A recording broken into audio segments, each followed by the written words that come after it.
مختصر آیت کریمہ تلاوت کرنے کا شرف حاصل کیا۔ خالق کائنات سے دعا ہے حق کہنے، حق سننے اور ہم سب کو اس پر عمل کرنے کی توفیق عطا فرمائے۔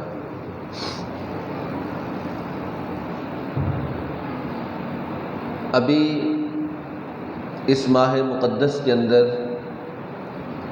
ہم نے ربیع الاول کے اختتام کی طرف رواں ہیں، اور گزشتہ جمعۃ المبارک کو بھی ہم نے یہ بات کی تھی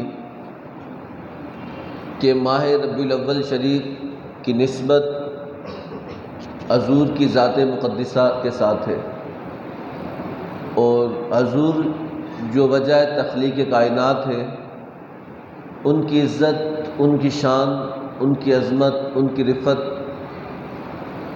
اتنی بلند ہے کہ ساری کائنات کی عزتیں جمع کر دی جائیں تو وہ حضور کے نالین کے برابر بھی نہیں ہے۔ اور صوفیہ فرماتے ہیں کہ حضور کی ذات مقدسہ انسان مومن کے لیے، مسلمان کے لیے ایمان کی حیثیت رکھتے ہیں، روح کی حیثیت رکھتے ہیں۔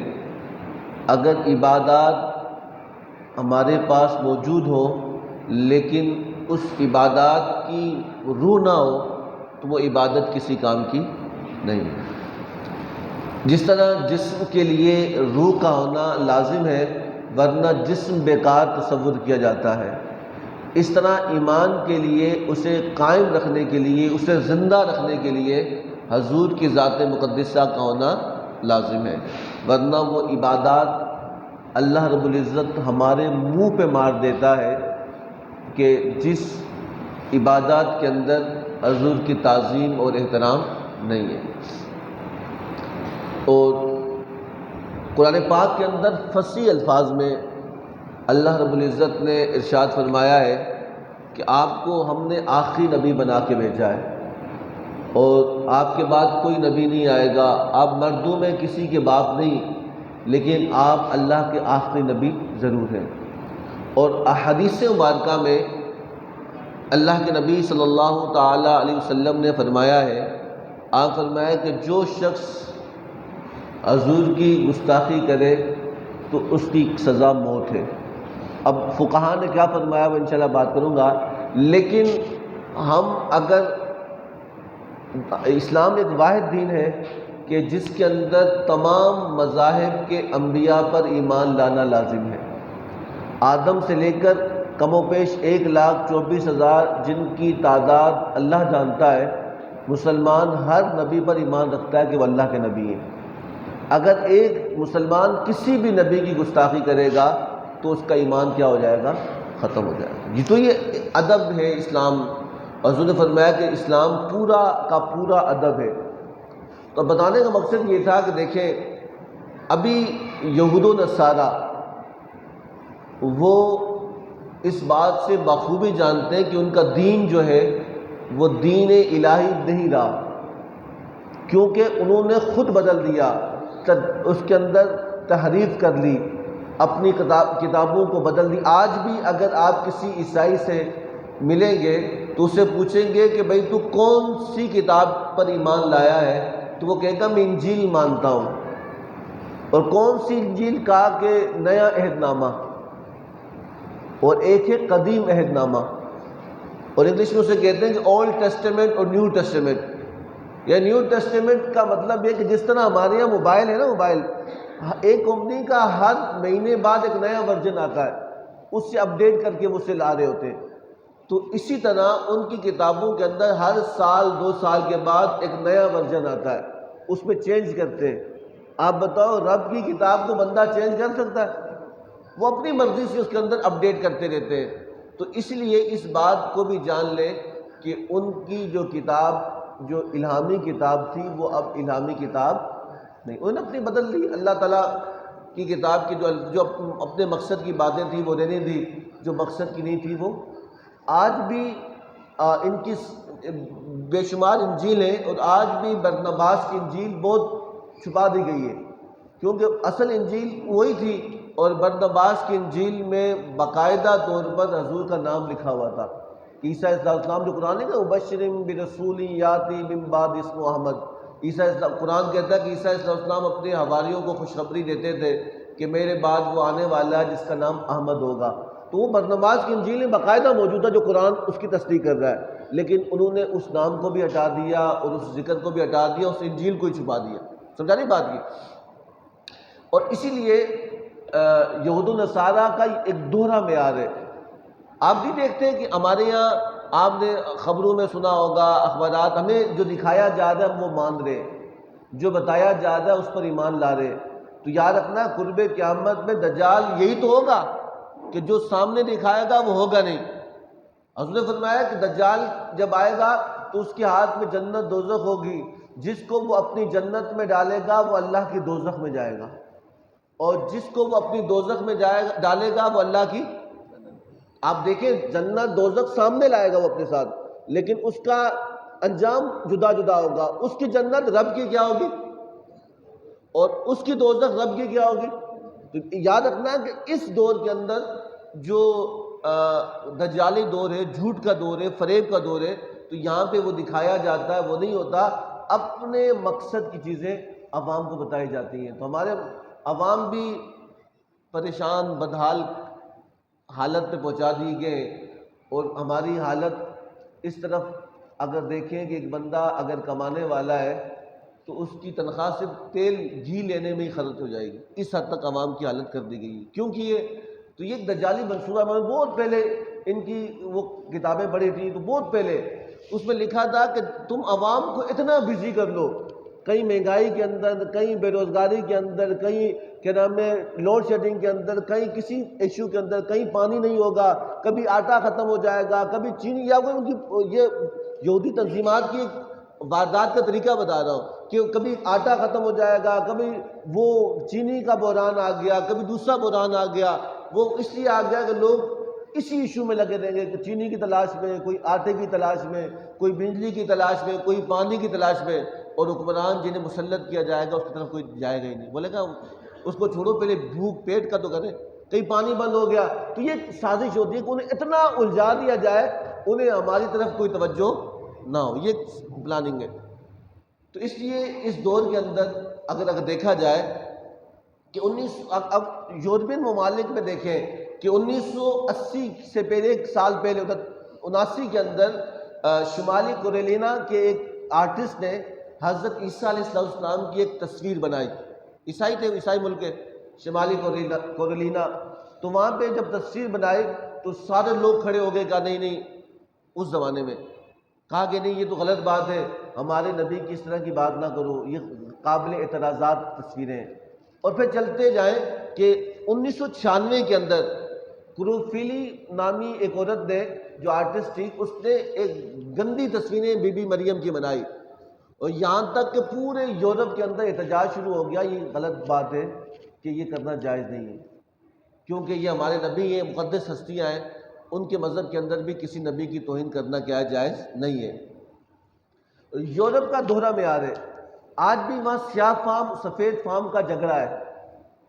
وہاں پر بھی وہ سیاہ فاموں کو اچھا نہیں سمجھتے اور سفید فاموں کو وہ اچھا سمجھتے. جس طرح ہمارے یہاں بھی ایک وبا چلتی ہے نا کبھی کبھی کہ وہاں پہ قوم پرستی کے اندر لڑایا جاتا ہے، مہاجر، پنجابی، پٹھان، سندھی. یہ کیا ہے؟ اللہ قرآن میں کہتا ہے کہ اللہ کے یہاں کوئی نہیں ہے. اللہ کے یہاں وہی ہے کہ ایک مزدور ہے، اگر وہ نیک ہے تو وہ امیر، اگر نیک نہیں ہے اللہ کے ہاں پسندیدہ وہ مزدور ہوگا جو نیک ہوگا. یا برادری، قرآن کہتا ہے شعوبوں و قبائل لتعارفوا، ہم نے قبیلے یہ تمہارے جو نسب بنائے ہیں تمہارے تعارف کے لیے بنائے، تمہاری پہچان کے لیے، فلاں قبیلے کا فلاں قبیلے کا. اور قرآن کہتا ہے کہ ان اکرمکم عند اللہ اتقاکم، اللہ کے یہاں عزت والا کون ہے؟ جو نیک ہے. کون ہے؟ اللہ کہہ رہا ہے کہ عزت والا فاروق اعظم کا دور ہے نا، فاروق اعظم کا دور تھا تو غسان کا بادشاہ، غسان کا بادشاہ وہ کلمہ پڑھنے آیا کہ مسلمان ہوتا ہوں، کلمہ پڑھ لیا اس نے، بادشاہ تھا. تو وہ طواف کر رہا تھا، طواف اسلام کا معیار بتا رہا ہوں، طواف کر رہا تھا. طواف کرتے کرتے جو خانہ کعبہ کے طواف کرتے کرتے غریب کوئی مزدور تھا تو اس کا پاؤں اس کے احرام پہ پڑا، جس کی وجہ سے اس سے تکلیف ہوئی. اس نے پیچھے مڑ کے دیکھا تو کوئی سادہ سا غریب آدمی تھا، اس نے گھما کے اسے تھپڑ مارا۔ جب تھپڑ مارا نا تو اس کو جب تھپڑ لگا، اس نے کہا کیوں مارا ہے؟ کہا میں بادشاہ تھا، میں یہاں پہ عمرہ کر رہا ہوں، تجھے تمیز نہیں ہے میرے احرام کے اوپر پاؤں؟ اس نے کہا میں نے جان بوجھ کے نہیں رکھا، میں نے تو غلطی کی حالت میں رکھا ہے، بھول ہو گئی، غلطی سے انجانے میں ہوا۔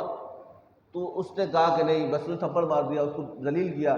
تو وہ مزدور شخص فاروق اعظم کے پاس آ کے، امیر المومنین آپ کا دور ہے، میں طواف کر رہا تھا، غلطی سے میرا پاؤں اس بادشاہ کے کیا نام احرام پہ پڑا، اس نے بدلے میں مجھے تھپڑ مارا، میرا انصاف کرو۔ فاروق اعظم نے اس بادشاہ کو بلایا، کہا کیوں مارا؟ کہا فاروق اعظم سے کہنے لگا وہ غسان کا بادشاہ کہ میں بادشاہ ہوں۔ کیا کہا؟ سن رہے نا ہم؟ کیا کہا؟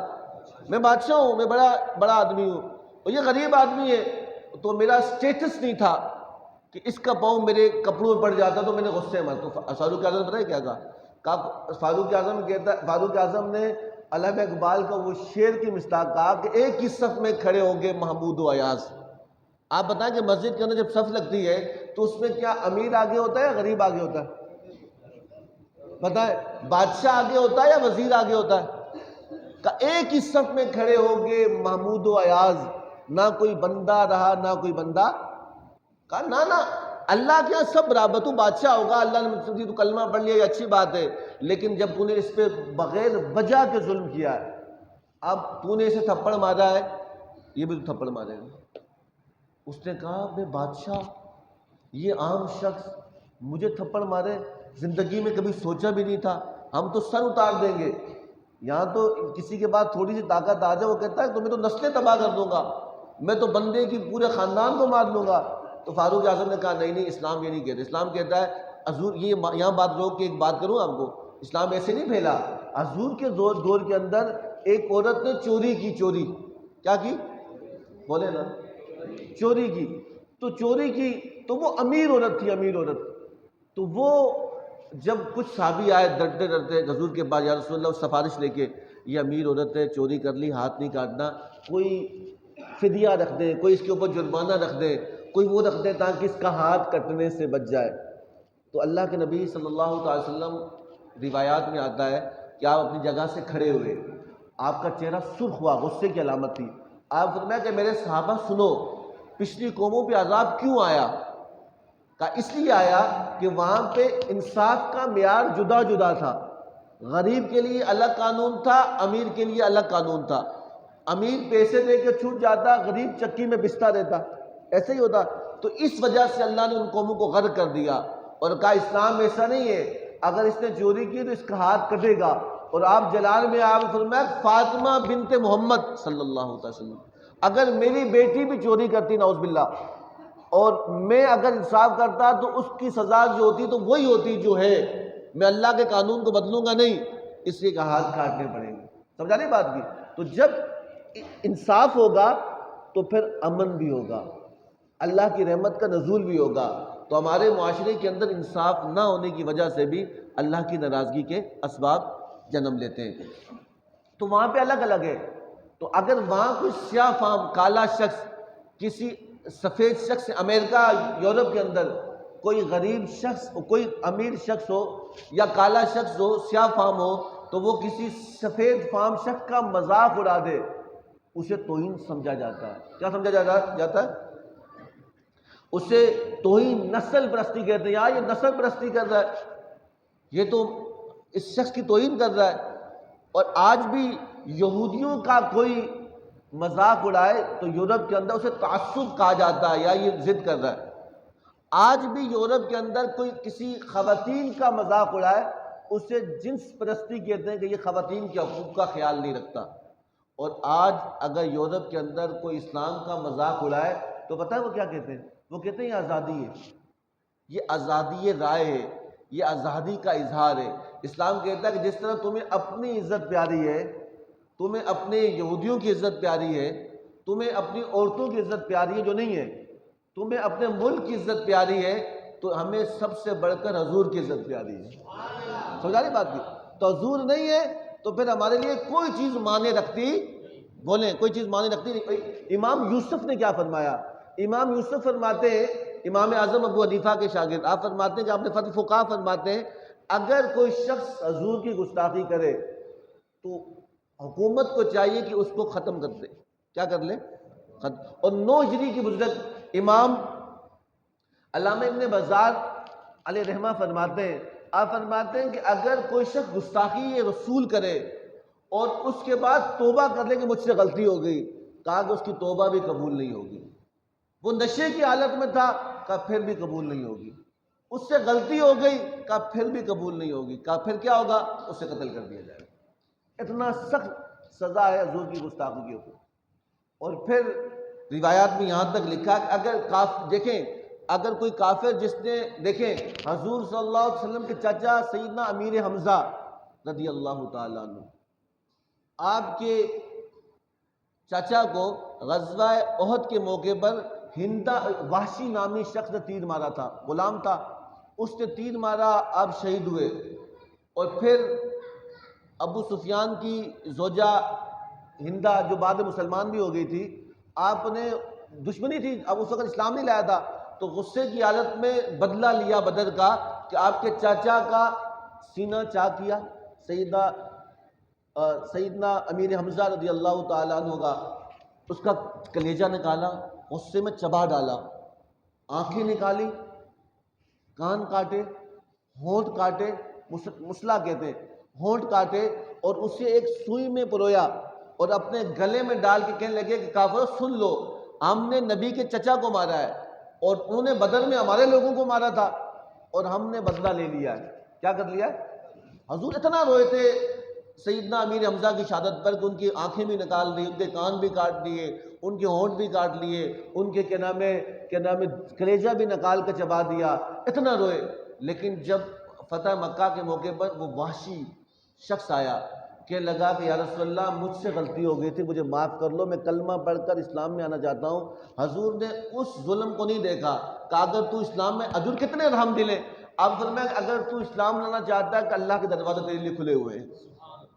وہ ابو سفیان وہ ہندا کہنے لگے یا رسول اللہ ہم نے غلطی ہوئی، کفر کا زمانہ تھا، ہم اسلام لانا چاہتے ہیں۔ بھائی آج کسی کا کوئی بندہ کوئی نقصان پہنچا دے، ہم تو نسلوں تک اس کے ساتھ اپنی نسلوں کو بول کے کہتے ہیں کہ اس کے ساتھ بات نہیں کرنا، لیکن حضور کتنے رحم دل ہیں۔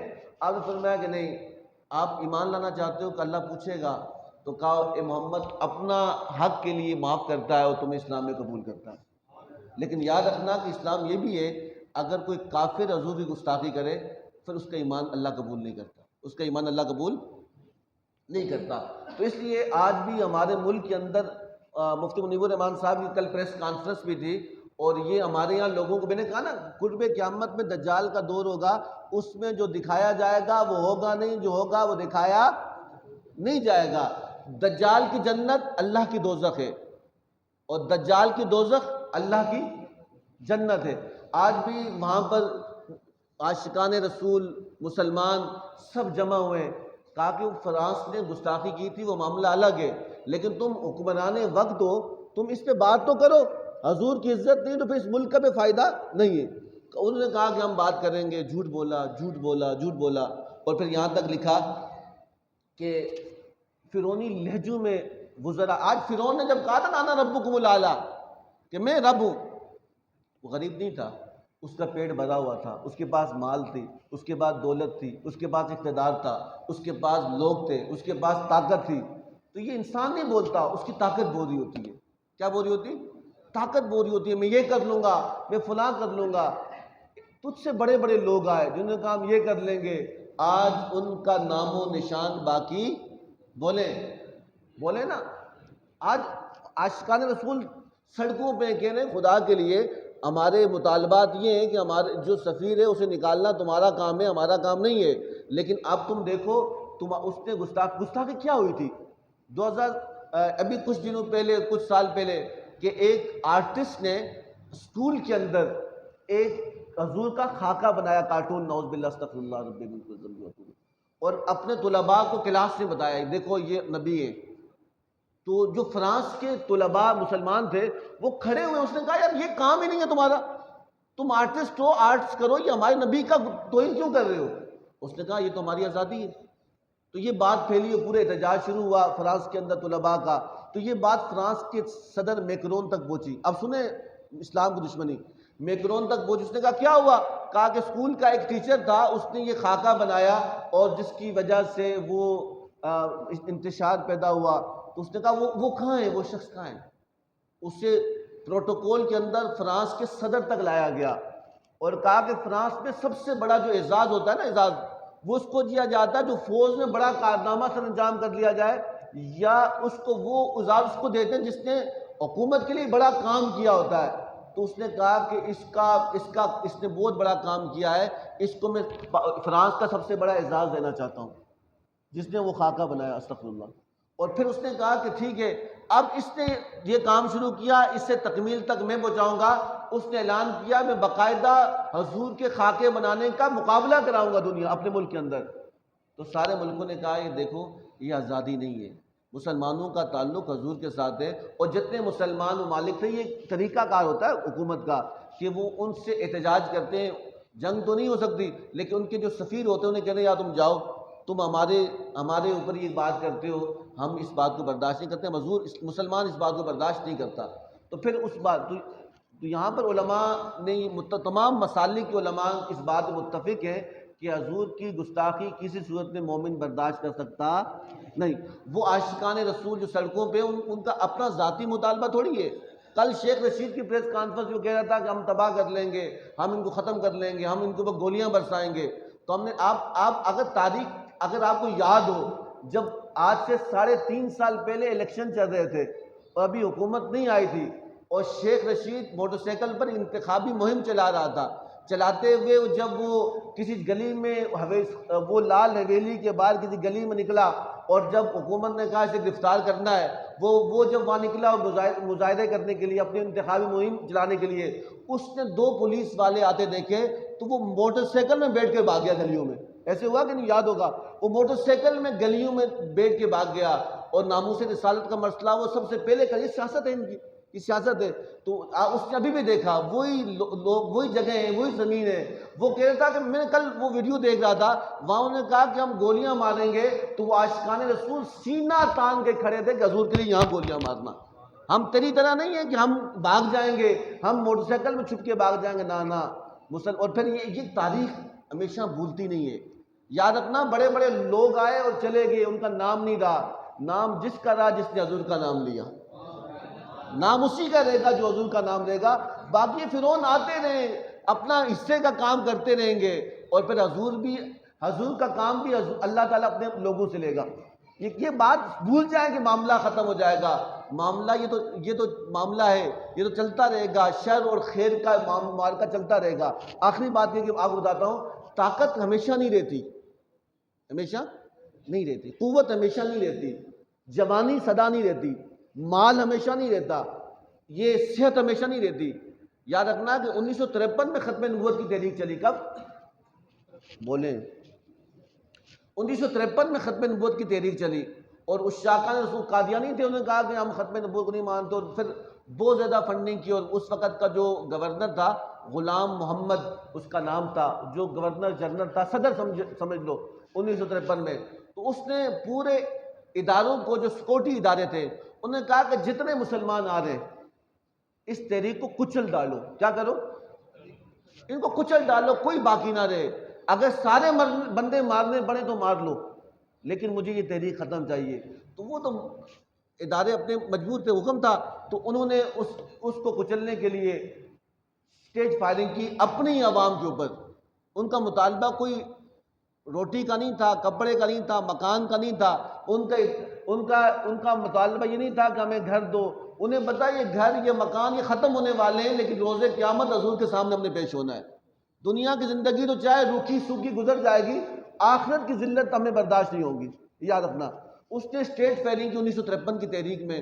اور یہاں تک کہ یہ تو اخباری تراسی موجود ہیں, آج اس کی قبر گورا قبرستان کے اندر بھی ہے, آپ جا کے دیکھ لو, اس کی روایات موجود ہیں کہ اس نے 30,000 پاکستانی مسلمانوں کو اپنے صدر کے حکم پہ شہید کیا گیا. کتنے؟ یا اتنے چھوٹے معاملے نہیں, 30,000 عاشقان رسول کو شہید کیا اسٹیج فائرنگ کر کے.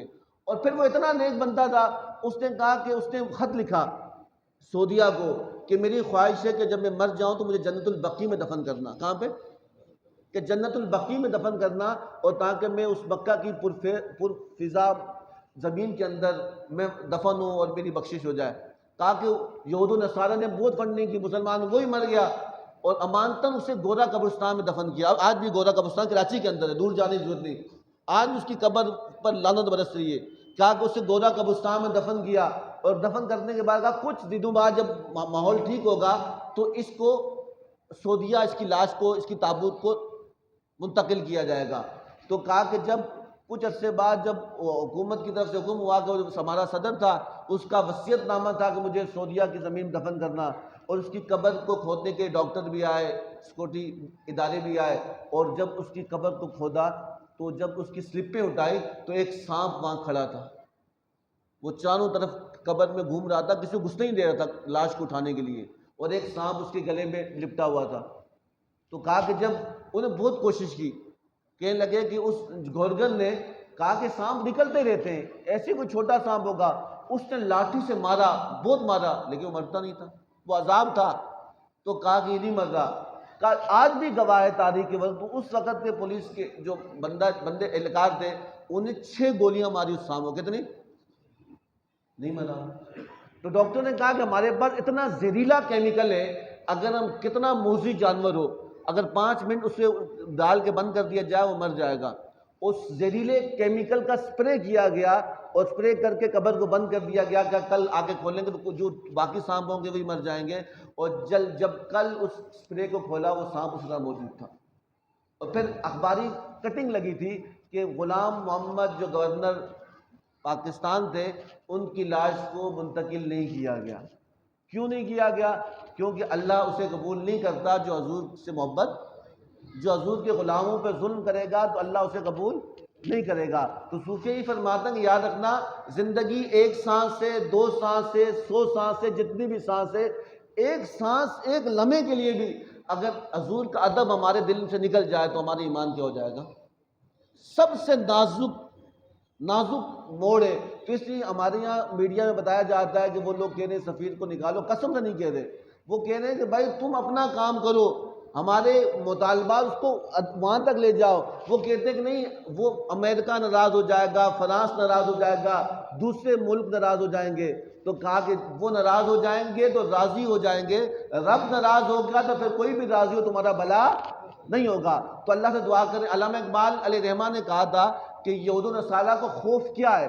ان کو خوف یہ ہے کہ یہ فاقہ کش موت سے ڈرتا نہیں، ذرا بھوکا ہو، پیاسا ہو، کچھ بھی. ایک شخص صحابی آئے تھے نا حضور کے بعد، ایک شخص آیا تھا، وہ کھجوریں کھاتا ہوا جا رہا تھا، کھجوریں کھاتا ہوا. حضور کی محبت کا مقام دیکھیں، کھجوریں کھاتا ہوا جا رہا تھا. بات مکمل کر رہا ہوں. کھجوریں کھاتا ہوا جا رہا تھا. حضور نے کہا کہ جنگ کے لیے چلو. وہ مسلمان ہی تھا. وہ اپنا گھوڑا روکا. اس نے کہا کہ آپ کیا کہہ رہے ہو؟ آپ نے کہا قولوا لا الہ الا اللہ ادخل فی الجنہ. اور جس نے پڑھ لیا کلمہ لا الہ الا اللہ، اللہ اسے جنت میں داخل کرے گا. اس شخص نے کہا میں بھی کلمہ پڑھوں. اگر کافر تھا، اگر میں بھی کلمہ پڑھوں، آپ پر ایمان لاؤں، اللہ مجھے بھی جنت میں داخل کرے گا. کہاں؟ اس نے پڑھ لیا لا الہ الا اللہ محمد رسول اللہ، پڑھ لیا اور اپنی کھجوریں بھیگی اور جنگ میں شامل ہوا.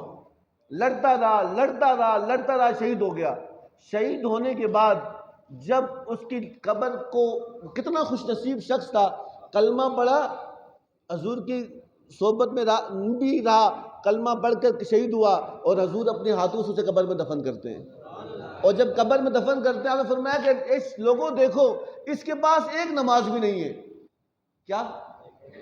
ایک نماز بھی نہیں ہے، ایک لفظ کی تلاوت نہیں ہے اس کے پاس کوئی صدقہ نہیں ہے، کوئی خیرات نہیں ہے، کوئی نیک اعمال نہیں ہے، فقط میری محبت ہے. اور آج یہ کلمہ پڑھا، مجھ پر ایمان لا کے شہید ہو گیا.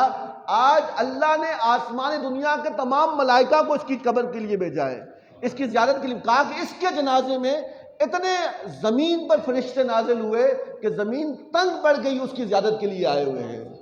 سمجھ آ رہی ہے بات کی؟ تو حضور کی محبت اگر کسی کے پاس ہوگی تو اللہ تعالیٰ اس کے لیے آسانیاں کرے گا. اگر نہیں ہوگی تو اس سجدے ماتھے ہمارے کالے ہو جائیں کوئی فائدہ نہیں ہے، ہمارے حلق خشک ہو جائیں پڑھ کے کوئی فائدہ نہیں ہے. آخری بات یہ، اب بلے شاہ پر تسبیح پھری پر دل نہ پھریا، کی لینا تسبیح پھڑ کے ہوں. سمجھا نہیں بات کی؟ تو یہ صوفیہ بتانا چاہ رہے ہیں تسمیہ قرآن یہ ضروری ہے، لیکن اس سے زیادہ ضروری حضور کی محبت ہے۔ تو اللہ سے دعا کریں کہ اللہ تعالیٰ ہم سب کو حضور کی محبت میں زندگی دے، حضور کی محبت میں موت دے، اور جو کچھ سنا اس پر عمل کرنے کی توفیق عطا فرمائے۔ وما علینا الا البلاغ۔